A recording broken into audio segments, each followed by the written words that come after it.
Hello, ladies and gentlemen, and welcome to the Friday edition of the Whitfield Report. I am your host, Sam Whitfield, pre-recording this from NGC Studios here in South Florida. I want to thank you so much for joining me today, wherever you are in the past, present, future hour. Ladies and gentlemen, before we get started with the show, I do want to just make a couple of quick, not really announcements, but updates. The reason I'm doing this show today on Friday is because I didn't get to do the Thursday podcast like usual. The reason for that, as I explained on Twitter, was because of a family situation. I wouldn't really call it an emergency, but it was still a situation. Last night, my grandmother went into the hospital because she was experiencing some pain. And, of course, when an elderly person is experiencing pain and feels like they need to go to the hospital, that's not good. So she went into the hospital last night. I think they're keeping her until tomorrow for observation. At the time I'm recording this, maybe she'll be out later tonight, but I'm not sure. But last I heard, she's doing pretty well. She's in good spirits. Nothing really happened. Like, she didn't have a heart attack or anything, but she was experiencing pain, and they still wanted to check her out to see what was going on. So hopefully everything is well, like I said. But upon hearing that news last night, it was still one of those things that kind of took the wind out of my sails a little bit. And to be honest, after hearing that, I didn't feel like doing a show. It wasn't that I didn't feel like doing a show, I just felt that I wouldn't be able to do my usual best show like I usually like to try and do. But she's doing better, hopefully, so thank you all who sent your thoughts and your prayers and just gave me support last night and have continued to send your support. It really means a lot to me and to the family. So I cannot thank you guys enough for that. That's, you guys are the best. Not only are you guys funny and witty, but you also have a whole lot of heart in this audience. You're savage people, just like I am, but you've got heart as well. So I appreciate that. Contact info as usual. You can follow me on Twitter and Instagram at SamW_NDC. Hashtag Sam's Savages. Hashtag Whitfield Report. You can follow me on Gab at Sam Whitfield. And I'm actually using Gab a little bit again. And I'm now using their new tool, Dissenter, which is also pretty cool. But you can follow me on there. Also, thesamwhitfield.com is my website, and I do have an article that I'm writing on there right now that I'll tell you about in a little bit later in the show. You'll understand why. And facebook.com/Whitfield Report. I don't know if, people really go on Facebook anymore, to like pages and whatnot, especially with the algorithm being so sketchy, but I do have a page, so if you're over there, go and like that. PayPal.me/WhitfieldPod if you would like to super chat / support the show, and Anchor.fm/Whitfield Report if you want to subscribe to the audio podcast and make a monthly contribution over there as well. Alrighty, folks. So, yesterday, I wanted to talk about yesterday for the Thursday edition. I'm going to talk to you about today. And basically, I wanted to address the 100-pound elephant in the room in the world of podcasting right now, which seems to be the Joe Rogan Alex Jones podcast that took place earlier in the week. Now, I did not know that this was going to happen when I heard about it. Like, it popped up in my news feed, and I'm like, whoa, Alex is back on JRE.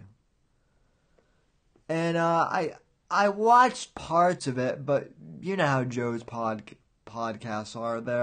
They're usually pretty long, and so I usually just end up waiting for them to, that was just my iPad that dropped. I usually just end up waiting for them to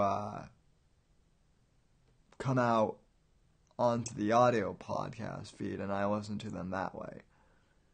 And honestly, folks, I haven't finished the entire episode, but so far it's been a trip, as usual when Alex and Joe get together. Now, this brings up a more important topic relating to Joe Rogan, because ever since Joe had Jack Dorsey on the podcast, it seems like a lot of people, particularly in our community, not just ROTC, but just kind of in the conservative/libertarian podcast sphere, they won't stop, shitting on Joe Rogan for having Jack Dorsey on. And I seem to be in the minority of people where I honestly don't think that Joe's interview with Jack Dorsey was all of that egregious or bad. And I know I'm going to be in the minority here, and I know that a lot of people already have their minds made up about Joe Rogan. Some of you, I understand that I'm not going to be able to persuade some of you here. That's fine. I'm not looking to really persuade anyone. I'm just but I am asking for people to at least listen to what I have to say and hear me out as to what Joe Rogan is all about, kind of my theory and kind of my understanding of Joe Rogan as I've been listening to him for the last 3 years, roughly. So, here's the thing about Joe Rogan, just in general. He's a guy who has everyone on from every spectrum, it seems like, of the political aisle. I mean, he'll have Alex Jones on one episode, who's, pretty far right. Some normies would consider him alt-right, but, Alex isn't in that category. He is a bit of a conspiracy geek, but I wouldn't call him alt-right. Then Joe will have someone like Jack Dorsey on, who is very far to the left. And, right-wing Twitter will conservative Twitter will freak out or whatever.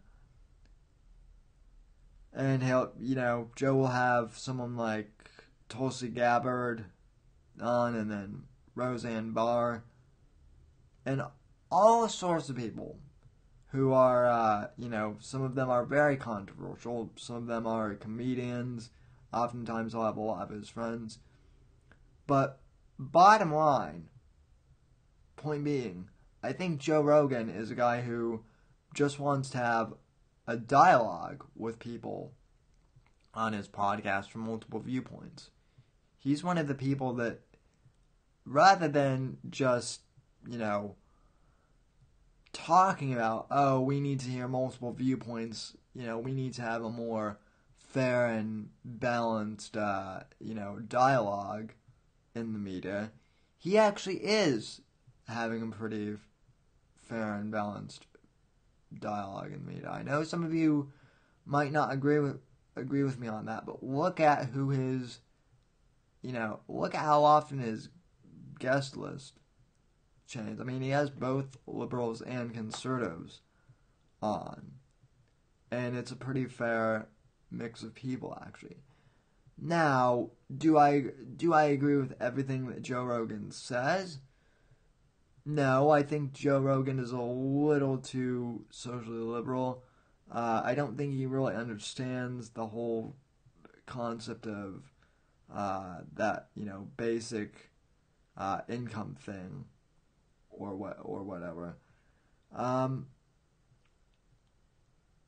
And there are the things that he's pretty socially liberal and I don't agree with either. But because Joe is at least willing to give people like Alex Jones or Ted Nugent or other, people who we shouldn't quote-unquote be giving a platform to according to the mainstream media, I'm willing to not really give Joe a pass, but, accept what he's doing. I think what he's doing in terms of creating a dialogue is very helpful in a time where our media is extremely polarized. Whether you are on one side of the aisle or not, you can't deny that seems to be the case. We kind of live in a left-right paradigm, and as my friend Joshua Johnson likes to say, there is a realignment going on where people who are on the left and on the right are starting to come together, the smart ones at least. And even if we don't agree with each other on everything, we try and find common ground and at least start a respectful dialogue. And I think that's what Joe Rogan is doing. Now, by all means, I don't think he's beyond criticism. I understand and I agree some of the criticisms that people had with Joe deleting comments on the Jack Dorsey video. I think that was a little weird, but I don't even know if that was Joe. I know, that could have been Jamie or someone else who works for Joe as well. Joe does not seem to be the type to delete comments himself. I wouldn't think, anyway. As far as, copyright claiming videos with his content, even though they're under fair use, look, I don't like that really either. But at the same time, I mean, as long as he's not mainly striking videos down like failed entertainment is and just doing the copyright claim thing, I don't really see a problem, and I might be in the minority in that case. But he copyright claims my videos whenever I play a clip of him, even if it's in fair use. And to be honest, I don't really care all that much personally, because more of the money I make is off of the audio podcast, and I'm not eligible for YouTube monetization yet. I only have 200 something subscribers at this point. So guys, please subscribe, and the more people we can get subscribed, then when you want to make that argument about Joe Rogan copyright claiming, then I might be a little more receptive to hearing that argument, guys. And but also, as far as this whole argument that there's this whole controversy now that Alex and Joe, they staged this big fight between each other on the internet, and to boost both of their personas, and that we all got played and whatnot by their internet war. And look, I don't think that's the case. I don't think that they staged this, melodrama between them. I don't think that was the case at all. Here's what I think that happened. I think Alex legitimately got pissed at Joe for, not defending him right away when Alex got deplatformed. Alex, as near as I can tell, said some stuff about Joe. Joe said some stuff back on his podcast about Alex. It became a whole melodrama, and I do believe it was real.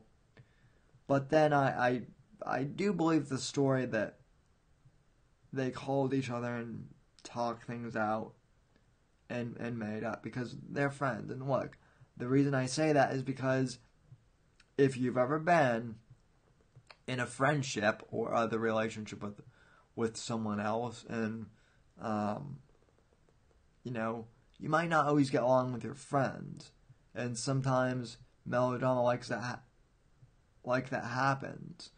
There's miscommunication or whatever. Honestly, the one criticism I do have of both of them during that whole melodrama was it just seemed so juvenile. The way they went about it, just talking to each other over the internet like that. They should have called each other months ago and made up. So, I get people's annoyance, but I don't think that this whole thing was staged. So, and I don't think either of them are above criticism either. I think that if you're, if you can be objective, you have the right to criticize Joe Rogan, and I think you should be objective in criticizing Alex Jones too. I don't think as a host, I know I'm certainly not exempt from criticism, and people are allowed to disagree with me and have different opinions than me.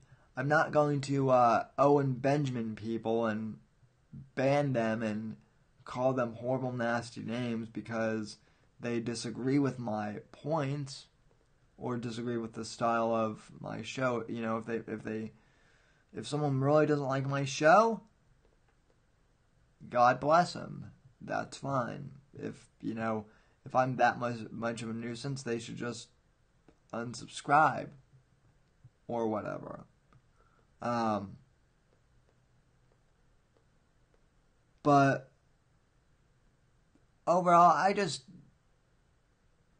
don't think that the Joe Rogan Alex Jones podcast, I think it was good. I don't think it should have been made into quite as much of a big deal as it was. And I'm glad that it happened. And like I said on Twitter, I don't mind Alex Jones having Jack Dorsey on if he's going to have people like Ted Nugent or Alex Jones on. If he was just having liberal guests on all the time, I could maybe understand some of the gripes that people have with Joe Rogan. But so far he seems pretty balanced. And by all means, if there's something I'm missing here about Rogan, or if I'm missing some huge point, message me and tell me about it, or contact me on Twitter or something and let me know. I'm just giving my perspective on things, but I'm always open to hearing other opinions on this topic. So that's what I wanted to say on Rogan. I don't want to beat the horse to death, but overall, I'm just glad that he and Alex were able to have that conversation. It's been fun to listen to, and they're both characters, ladies and gentlemen. What can I say? All right. So another thing I wanted to cover. Speaking of YouTube and podcasts and whatnot, I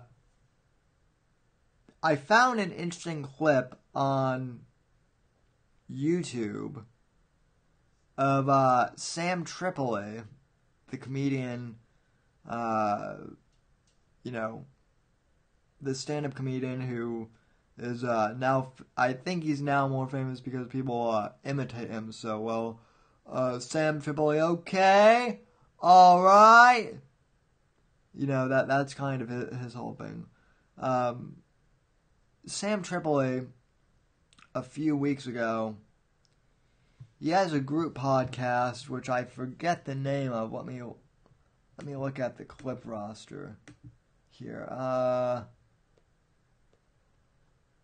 I think it's called like Slam Dunk Sports or something like that. But anyway, on this podcast, Sam Tripoli went hard at Judd Apitow and called him a Trojan horse for being really the SJW. And,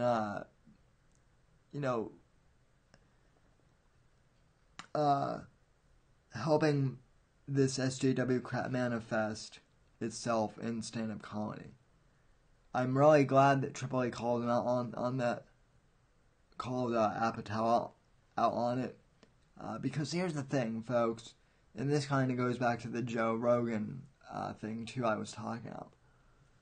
I don't really care if someone is on the left or the right. I mean, I care in that if they're on the left or if they're more liberal, obviously I'm going to disagree with them more, or if they're conservative, I'm going to, agree with them more. But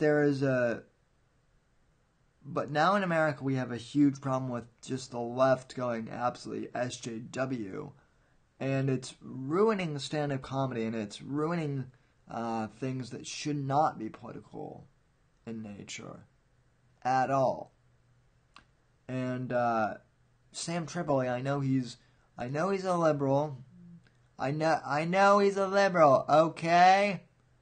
But the fact that he's speaking out against political correctness and all this BS in stand-up comedy and calling Judd Apatow out for it is really good. This clip is about 2 weeks old, but I just had to play it for you because it underscores my point about how we're taking back the culture from these politically correct nut jobs. Cut number 1, go.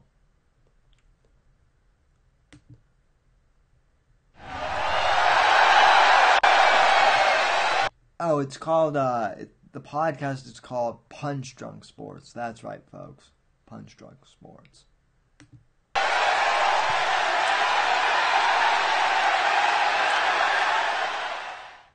Views expressed about Judd Apatow, Sam Tripoli, and Sam Tripoli's other. Fucking Jimmy Schubert's available for any time, for any kind of role on Crashing on HBO. I watched the latest episode of Crashing. I don't know if you've seen it. It's the fucking worst thing. Okay, we'll put a pin in it. Why'd you bring that up here? Because it's a tease. It's a tease, bro. now I'm curious. Oh, was it a Me Too episode? Is that what you guys are talking about? Okay, I talked about it earlier, but the TV show Crashing, all these produced by Judd Apatow and Pete Holmes, they released an episode yesterday. So over. Jesus. Take down a club. No, fuck you. Fuck you. Do you know what the worst fucking job in this whole club is? It's working the fucking green room. Because you guys think that we all want to talk to you and we don't. Oh, God. We really don't. Stop it. No, it gets more uncomfortable. Okay. All right? I apologize. Look, don't tell Gavin, would you? Because, I gotta work this club. This is so I make a living. Besides, you hit on me in the first... Oh, God. Now, before this, there's... Okay, by the way, quick disclaimer, folks. I do have to say that I've never seen this show. But, seeing as what a big lefty Judd Apatow is, Yeah, it's not. I mean, I trust Sam and all of the rest of these guys to do a pretty good breakdown of this crashing show or whatever the hell it's called. Amy Lee, the comic, goes on stage. She's emceeing, and she basically makes fun of Burns' his whole set, making fun because it's somewhat misogynistic, and he's talking about hooking up with chicks, and it's filmed at the West Nyack location. They call it the Chuckle Hut, and then Dove goes up, and he's trying to do his jokes, and the crowd's just looking at him. They're shaking their heads, they're booing, and he's just like a rock and roll comic. He likes to have shots afterwards, and afterwards they're in the parking lot. Those days are over, okay? It's a different era. And it was the most uncomfortable fucking episode. I go, it doesn't speak for comedians. I don't know why you guys are shoving this agenda down people's throats. Definitely go watch it just so you can punch somebody. Ugh. No, you know what the thing is? That's fucking. You know what the thing is? Like people go. I was on back in New York, and some guy says, "Well, don't you think that you like?" I go, no, because the only fucking gauge is whether someone's actually funny or not. You just think comedy clubs are businesses. People fucking pay money to come in there and fucking laugh. And the problem with this occupation is you don't get. I'm not sure who the guy in the blue shirt is talking right now. I'm not sure of his name, so apologies. But whoever he is, he's absolutely right. The job of a stand-up comedian is to make the audience laugh. That is the job of a comedian. And this PC stuff has gone way too far. Tripoli is about ready to call Judd Apitow out in the best way possible. It's actually hilarious, folks.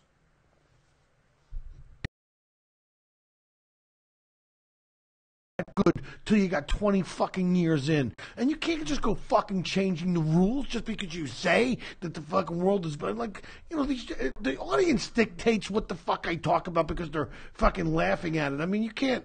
I mean, you can't fucking create art like that. That's ridiculous. I'm with you, dude. It's fucking ridiculous. Judd Apatow is a fucking Benedict Arnold to what we fucking do. He's got cheat codes to get where he is. His family is high up in entertainment. He's fucking a trust fund kid. And now he's coming in and he's doing this fucking agenda shit. We always know, we don't even need to watch Judd Apatow's fucking shows or see his tweets to know what his take is. And it's across the board. At one point, anybody, white guy with a dick is evil no matter what they do. Well, isn't he a white guy with a dick? Yeah, but dude, isn't that Liam fucking Dunham retarded? does the same shit and no silence. At one point, they're all saying the comedy condo together. Dove Davidoff's the headliner. Did they? Pew pew, air horn. If I had the sound effects board hooked up right now, I would totally be playing that. Tripoli is absolutely right here. This whole, PC agenda and stand-up comedy, it doesn't work. It just, it doesn't. That is one area where I will give Owen Benjamin, credit for saying that, comedy and social justice don't work well together. But again, that's not really like an Owen Benjamin thing. Everyone knows that political correctness and stand-up comedy don't go well together. It's so simple. So, we have 11 minutes. Let's see where this clip leads us. Because I think it gets better, but it's been a while since I've played this. So, let's see. Promoted him to feature act because they got complaints on the comment cards. So they promote Pete Holmes to headliner. So he's, it never happens. And he comes back to the comedy condo after he has a killer set, and they're drinking tea. He goes, "What the fuck is this? Let's go do some shots. Let's hang out. What am I doing?" She goes, "You can go do some shots. We're drinking tea." Oh my God, dude. That is First social off, justice warrior porn, you know what, by the way. You know what the real problem is, bro? The problem is they got the headliner staying in the condo. That never happens. Yeah. That fucking never happens, bro. I ain't staying in the condo. Kiss dicks, dude. You know what I mean? I don't know why everybody would be okay with this show going on. I don't know why Doug Davidoff would take that role. He has enough money. But isn't he on the show? Yeah, he's like a reoccurring guy. Yeah, well, they just killed that character off. No, he's allowed to. Oh no, maybe we'll have maybe we'll have an awakening. Come out and do jokes about socks misses from his dryer. People who are afraid of fucking the truth, that the game is a hard game and you gotta work, are gonna fucking support this thing. And the people who grind, by the way, the women who are huge in comedy, for the most part, not 100%, but for the most part, are not the ones co-signing this Me Too bullshit. They're not up there crying about how hard it is to be them. They fucking grind. Dude, it's the ones who know that they don't got what it takes to actually are trying to create bumper bowling comedy, which is like, put the bumpers in the gutter so I can't get gutters so I can fucking... Dude, it's like the alternative fucking comedy movement back in the fucking day. It's like, I grew up watching the fucking best of the best. It was fucking jokes. It was your writing. It was punchline, punchline, punchline. And now you get a...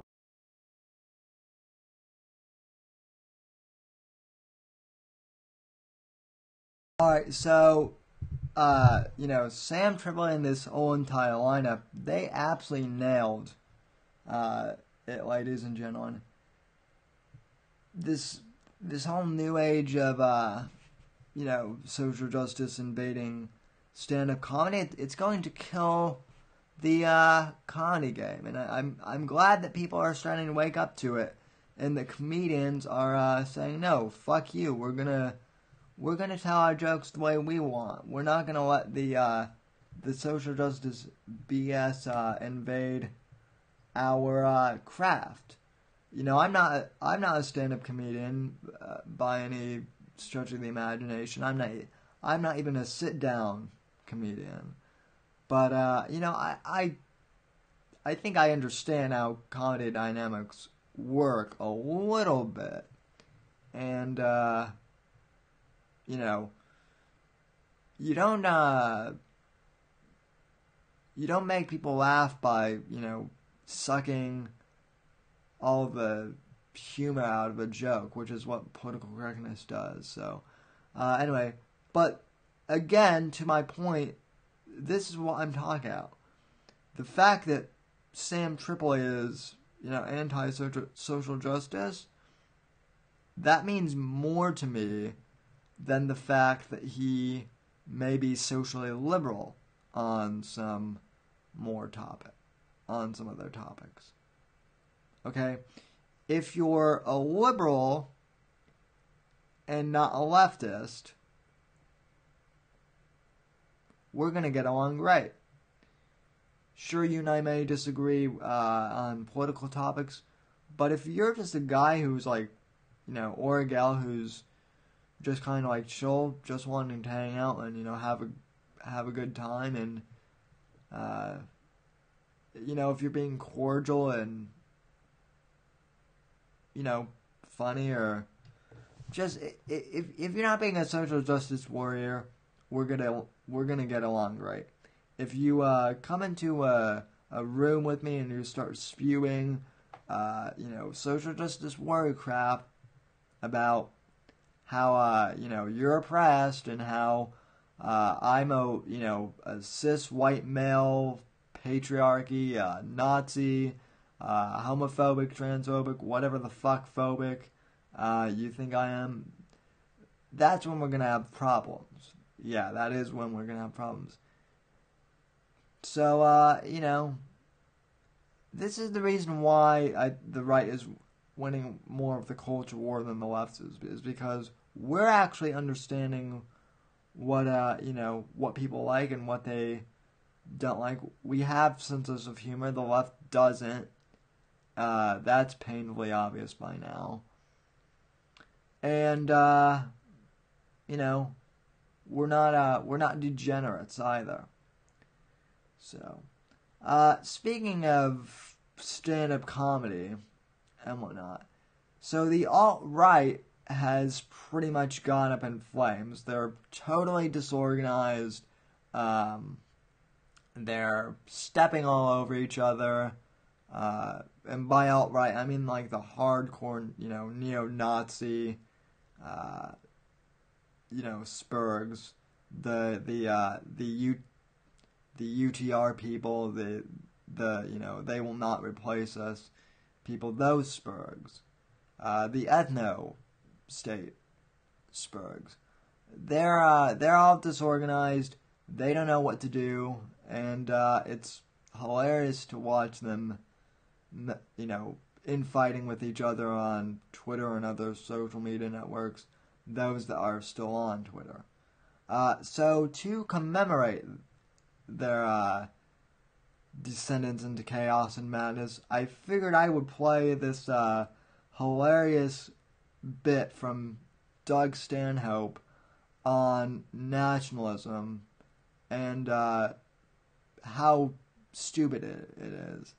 Now, disclaimer, I don't think nationalism is fully stupid. I think that there are some valid elements of nationalism, but as far as the comedy bit goes, this really does work, and it flies completely in the face of what, these ethno-state alt-right spurgs think.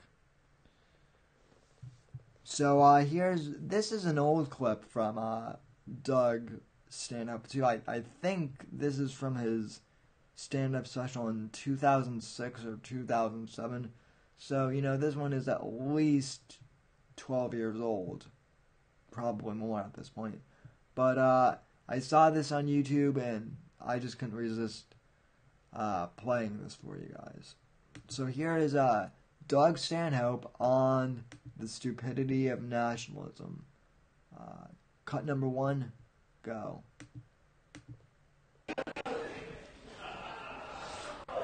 Nationalism does nothing but teach you how to hate people that you never met, and all of a sudden you take pride in accomplishments you had no part in whatsoever, and you brag about, like the Americans, you go, fuck the French. Fuck the French. If we hadn't saved their ass in 2 world wars, they'd be speaking German right now. You go, oh, was that us? That was us? Was that me and you, Tommy? We saved the French? Jesus. I know I blacked out a little bit after that 4th shot of Jägermeister last night, but I don't remember. I know we went through the Wendy's drive-thru. We were going to get one of them fresh cheddar sandwiches. It looked so alluring on the commercial, but then we ordered it and realized we had no money, and we had to ditch out before the second window. And those douchebags in line behind us with the bass music probably got our order, and we laughed about that. But I don't remember saving the French at all. I went through the last 10 calls on my cell phone, and there's nothing incoming or outgoing to the French looking for muscle on a project. I checked my pants, there's no money. By the way, I love the thing that amuses me the most about this, and maybe it's just because I'm a millennial, but the thing that amuses me is Stanhope does this whole bit while holding a cigarette and a beer in his hand. And like in 2007 is when the thank you for smoking came out, and that was like that big point in time when like the PC people and the HJWs on both the left and the right were into the stop smoking. That was kind of like the whole push to like get rid of smoking in like popular media. It never went anywhere, but so the fact that Stanhope's is doing his stand-up special for that year and holding a cigarette in his hand and a beer is just, I get that that's one of Stanhope's gimmicks. I've recently gotten into Doug Stanhope, and it's pretty clear that that's one of his things. But it's hilarious nonetheless, and I love it. All right, continuing on. Just had to make that comment. It was too good not to notice. mud stains on the knees from where we were garroting krauts in the trenches at Verdun. I think we didn't do anything but watch sports bloopers while we got hammered. I think we should shut the fuck up.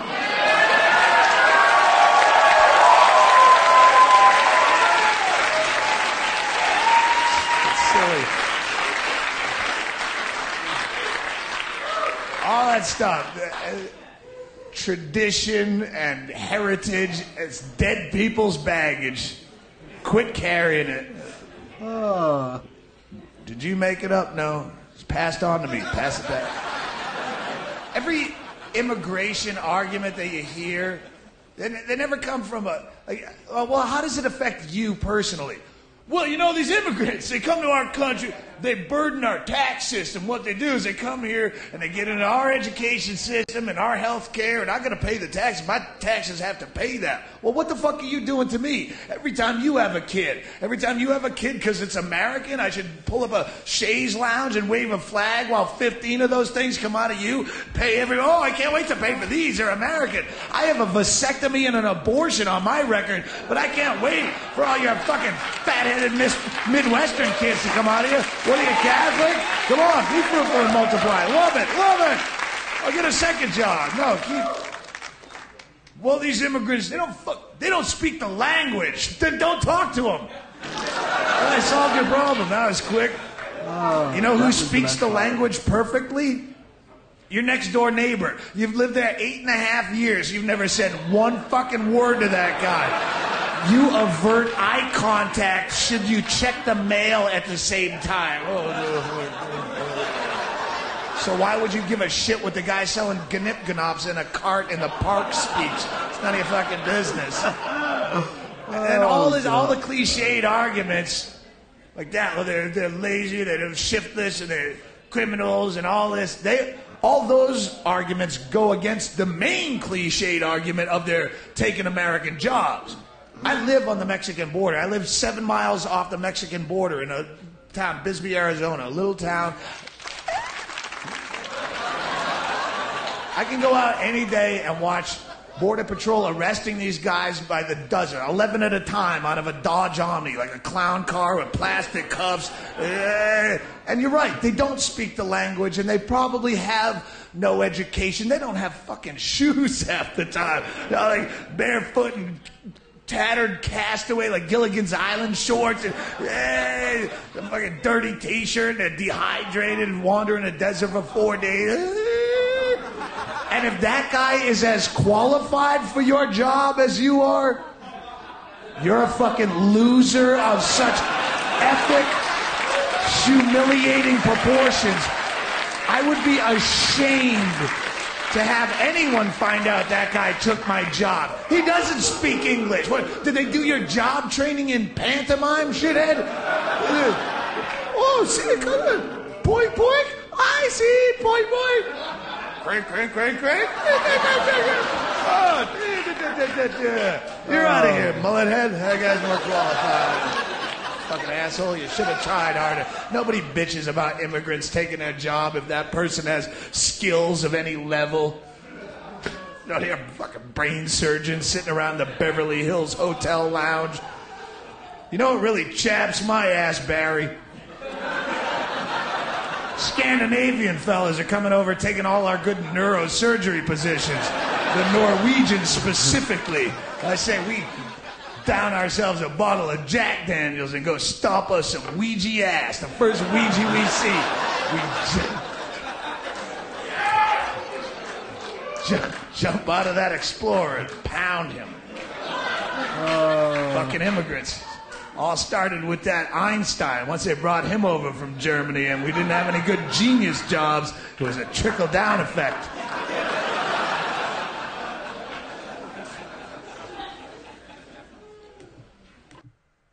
So, yeah, that is Stanhope for you. Like I said, I haven't seen much of his comedy yet, but I'm starting to get into him, and I like what I'm seeing and hearing so far.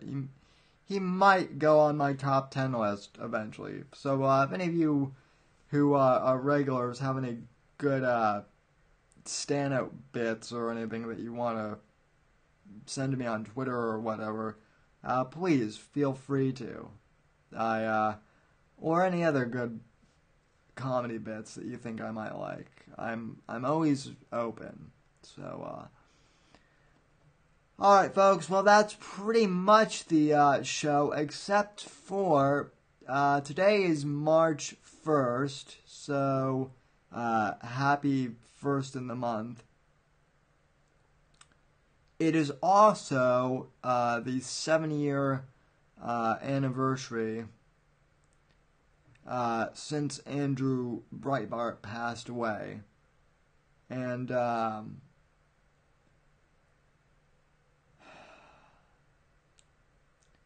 I never knew Andrew Breitbart personally, but the man's impact on my career as a political commentator cannot be overstated. I know I've told this story before on the Whitfield Analysis, which was my old podcast. I don't think I've told it here, but you know, I'm going to because you know, with this new audience, I think it's important why you understand why Breitbart was so critical in me doing what I'm doing right now. So, as I explained last week on the Thursday podcast, Rush Limbaugh was the one who got me interested in podcasting and political commentary. As I mentioned, I was always interested in politics and current events and, you know, U.S. history when I was growing up in school. So, you know, when I was in junior high, I decided to make a political podcast just for the hell of it. And, you know, I basically did my, best Rush Limbaugh knockoff as best I could. And, believe it or not, it actually got, a few listens. And then I also mentioned how I became one of the first, red-pilled millennials to how bad political correctness was, because I merely questioned Obama's voting record, which was non-existent in 2008, and I got, accused of racism by lots of people, all because I questioned Obama's voting record. It had nothing to do with his race or anything at that point. So,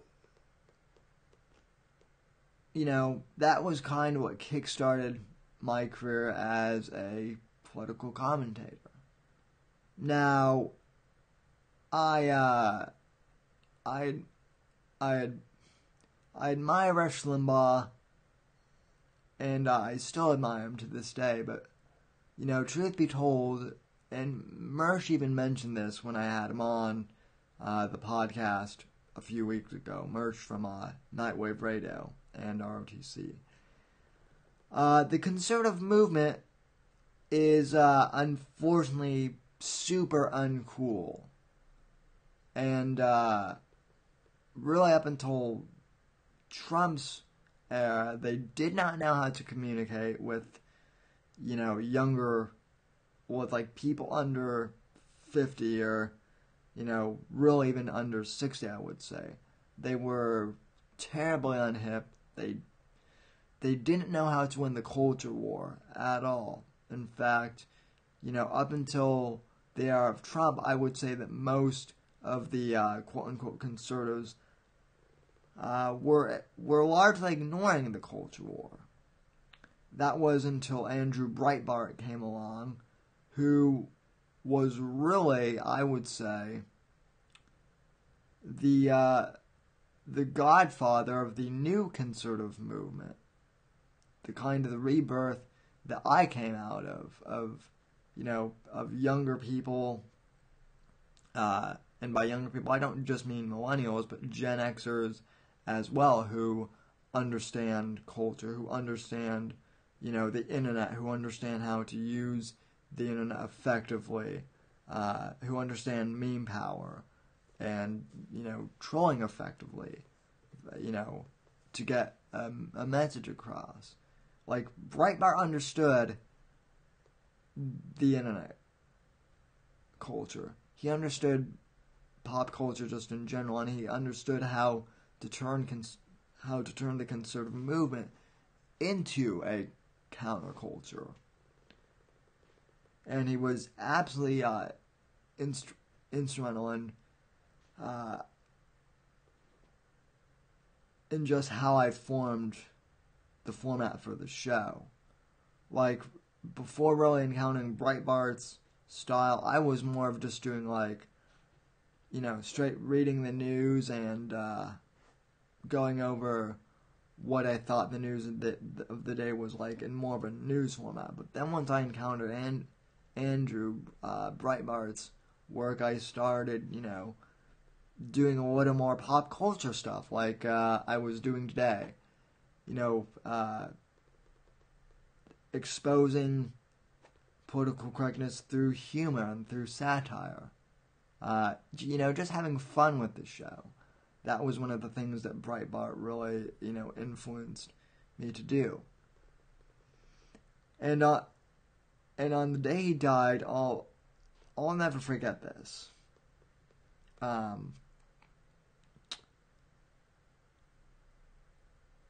He passed away when I was a junior in high school. And at the time, I had been doing the podcast, the Whitfield Analysis, on Blog Talk Radio for 2 or 3 years at that point. And, I was doing okay, but I wasn't growing fast enough, really, for what I thought would be worth it. I just wasn't growing fast enough to where I thought it would be worth it. I liked doing it, but I was getting depressed because it seemed like no matter what I did, I wasn't really getting discovered at all. People weren't noticing me. And it was really discouraging. And on the day when Breitbart passed away, I remember I actually watched his full CPAC speech, which I highly encourage you guys to watch, and I'll play an excerpt from that later. But I remember watching that speech, and all of a sudden it was like a light clicked in my head. Not only was I feel re-inspired to continue podcasting. It was almost like I had been given a clean slate, in the sense that I felt reinvigorated. I felt a new purpose for doing the podcast. And I felt almost a need to continue Breitbart's legacy of fighting the culture war and of fighting the left, and of helping to promote conservative values. I mean, his death really impacted me, and of course it was sad, but in a sense, I think Breitbart's passing activated a whole generation of conservatives, myself included, to really step up their game and, start creating great content, which is why I might not be a perfect content creator, but I think I do pretty damn good for myself, and it was the motivation from Breitbart spirit that I think really has pushed me. So I want to play one clip that I think really was one of the awesome ones that really activated kind of the flame that influenced me to do what I'm doing now with the Whitfield Report and take the show really seriously. This was my big aha moment. Like, this is when everything clicked for me. This was the Hating Breitbart War trailer. Many of you have seen this, but this came out the day or two after Breitbart died, and it really hit me like a freight train. And from watching this clip on, I was activated. I had my mission, and I've been a man on a mission ever since. So here is the Hating Breitbart clip. This is the this is the monologue that Andrew gave that really activated me. I felt as if he was speaking to me directly. Cut number 1, go.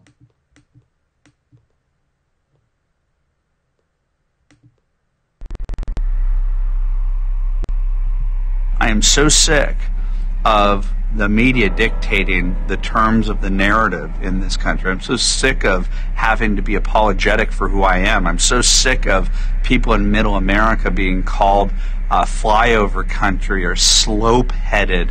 Conservative teabaggers. And it's going to be teabagging day. It's hard to talk when you're teabagging. Appreciate it very much. It's so funny because the teabaggers, the one thing they hate is when you call them racist.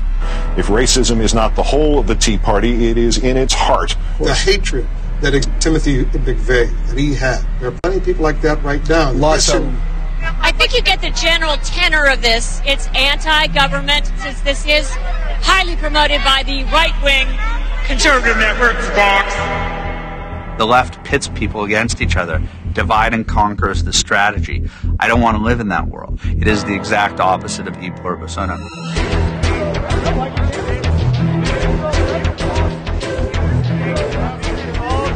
Falsely accused me of being involved in a racial incident. He said you were involved. You are racist. He said he worked for you. You are very racist. He said he worked for you. You're going to be dealt with. He said he works for you. It's going to come to light who you really are. It's going to come to light who you really are. Hey, just answer one question. Yes or no?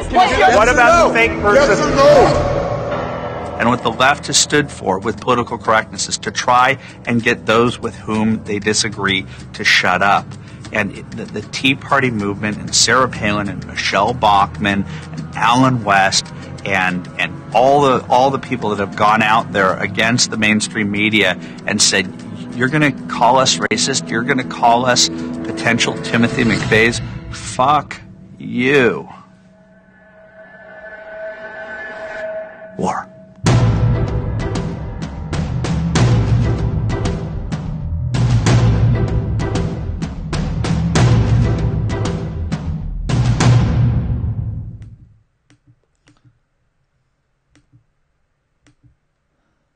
By the way, Hating Breitbart is a great film.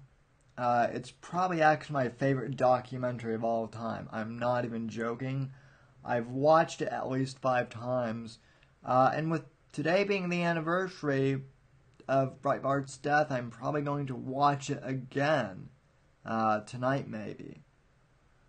But, you know, I've been blessed to have been given this platform, the Whitfield Report, to really not only spread my views and to help spread conservatism from my perspective, but to also join in with other conservatives and other conservative libertarians. People like Dan Sandini, people like the late Leo Stratton when he was a guest on this show, good people like Chuck, Mersch, Royce, countless others, Ryan Marhofer, Ariana Rollins, just name the few of the guests that I've had on over the years. It's been an honor to have every single one of you on, and it's an honor to have you all as my listeners too. Now, exposing the left is important, but it's also important to make sure that our ranks stay, pretty copacetic as well. And that's why I've been so persistent on the Owen Benjamin thing lately. As I've said before, not to go on a whole Owen tangent again, but the reason why I get on Owen Benjamin's case so much is because I do not believe, after my experience in The Unbearables, I do not believe Owen is a conservative at all. The whole unbearable cult thing is his self-centered, narcissistic, personality complex, having a stranglehold over everyone else. He's not a free speech warrior. He's simply trying to cash in on the woke factor of conservatism. He's said just absolutely anti-Semitic and horribly racist shit. Not for comedy purposes at all either. Like, he legit means it. That's the reason why he had Eric Nimmer as his opening act for so long, was as his racial, as his buffer, so he could say racist shit all the time. And, and it's not just him. There are others like, Crowder, who may have started off with good intentions. I know that Crowder used to work with Andrew Breitbart back in the day. And, maybe Crowder started out as being an honest conservative, but ever since launching the Mud Club and ever since getting rid of Not Gay Jared, the quality of that show has gone way down, and it's just become another me fest. So, it's disappointing to see him fall too. I'll admit, ladies and gentlemen, I'm not perfect. I have flaws. This show isn't always flawless. I stumble sometimes. But, hey, I'm not trying to make this show perfect either. I want this show to be real. That's why I don't have a green screen or any of that crap. I might not have, fancy visual effects or anything like that. But, I think I try and put out a good show. I really appreciate all of you. And I want to leave you with some words from Andrew Breitbart. This is in regards to supporting the candidate, whoever they may be. Back in 2015, a large portion of my audience were actually, believe it or not, never Trumpers. And when I said I would support Trump as the candidate, they were all shocked as to why I said that. And this was in the general, and I played this clip for them then and said this is exactly why. Because we need to support the candidate, whoever they may be. Otherwise, the left wins. And, this is why unity in the conservative movement is so important, but it's also important why we keep our ranks, pretty clean, too. So this is Breitbart on standing with the conservative candidate, whoever they may be. This is also from his final CPAC speech, ladies and gentlemen.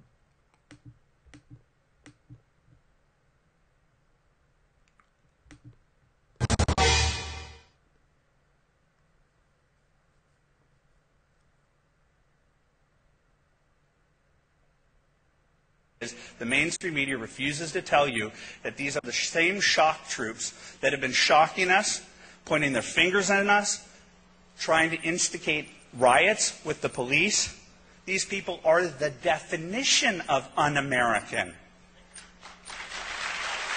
So you want a unity speech? You want a unity speech? I'll give you a unity speech. I don't care who our candidate is, and I haven't since the beginning of this.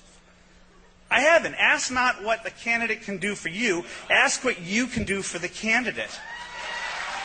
And that's what the Tea Party is. We are there to confront them on behalf of our candidate. I will march behind whoever our candidate is, because if we don't, we lose. There are two paths. There are two paths. One is America, and the other one is Occupy. One is America, the other one is Occupy. And I don't care. Along the way,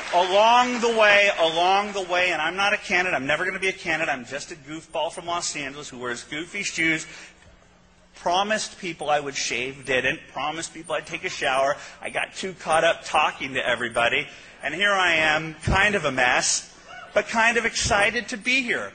Because over the last 3 years, I've realized that the Republican Party and the conservative movement is not what ABC and CBS puts on the screen. They try to portray you in the worst possible light. And when I walk through CPAC, or I travel the United States to meet people in the Tea Party who care, black, white, gay, and straight, anyone that's willing to stand next to me to fight the progressive left, I will be in that bunker. And if you're not in that bunker because you're not satisfied with this candidate, more than shame on you, you're on the other side.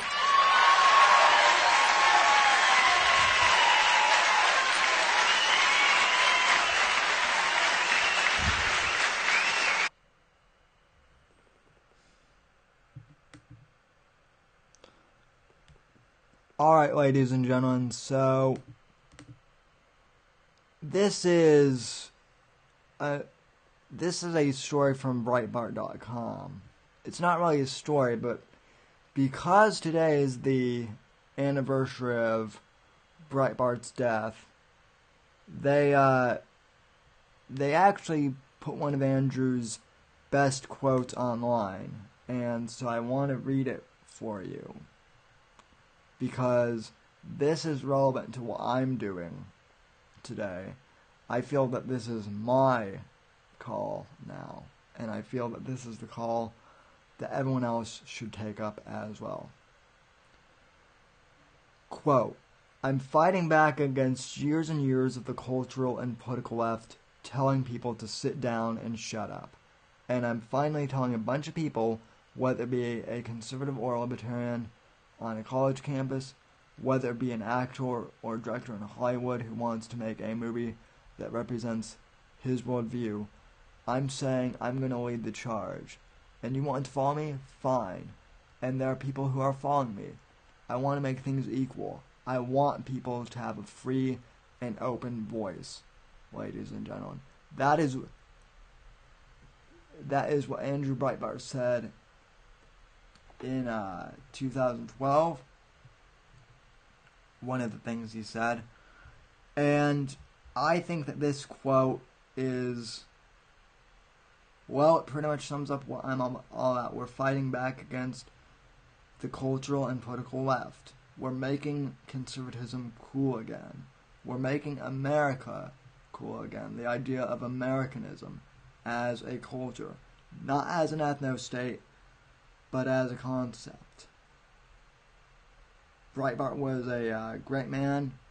Andrew, we still miss you. Thank you for inspiring me, and thank you for inspiring countless others. May you rest in peace wherever you are, my friend. Alright, ladies and gentlemen, thank you for tuning in to the Whitfield Report Friday edition. I'll be back tomorrow for the show live, 8 p.m. Eastern Time, right here on this YouTube channel, youtube.com/Whitfield Report. Also on Apple Podcasts, just search the Whitfield Report. Thank you for tuning in. God bless. God and God save this great nation. I'll see you tomorrow, folks, on the Whitfield Report. God bless.